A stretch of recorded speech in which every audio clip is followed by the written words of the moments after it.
Hello friends, welcome to our official YouTube channel Odisha job service. देखो friends, आज आपण मानक पई पेटीएम कंपनी तरफ रिक्वायरमेंट आउट हो सारी जहाँकि पोस्ट नेम आपण मानकर रहबो मार्केटिंग एग्जीक्यूटिव। एसत आपर पोस्टिंग लोकेशन भुवनेश्वर, खोर्धा, कटक ये तीन गोटी स्थान में आपर पोस्टिंग रहाँकि पोस्ट नंबर रही भुवनेश्वर 10 गोटी, खोर्धार 2 गोटी, कटक 10 गोटी पोस्ट वैकेंसी रही। बयस आपर मिनिमम 18 वर्ष रु 45 वर्ष मध्य होता आवश्यक। क्वालिफिकेशन आपर मिनिमम 12 पास करथिबा कैंडिडेट माने ए जॉब टी इलिजिबल हो पारे। एसत उभय मेल कैंडिडेट माने ही ये जॉब रे नियुक्ति पाई परिबे। सैलरी आपण मानकर मिनिमम 20,000 प्लस आपण माने पाई परिबे। ता सहित इनसेंटिव मध्ये आपण मानन पई रहिछि।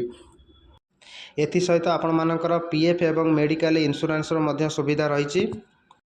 उभय फ्रेशर एवं एक्सपीरियंस कैंडिडेट माने ए जॉब टी इलिजिबल हो पारे। एथि सहित आपण मानकर 2 व्हीलर बाइक एवं डीएल थिबा निहाती आवश्यक। जदि आपण मानक मधुर केही भी ए जॉब टी इंटरेस्टेड अछंती तेबे दिया जायथिबा ऑफिशियली कांटेक्ट नंबर रे सीधा सड़क जोगाजोग करी जॉब टी को पाई परिबे।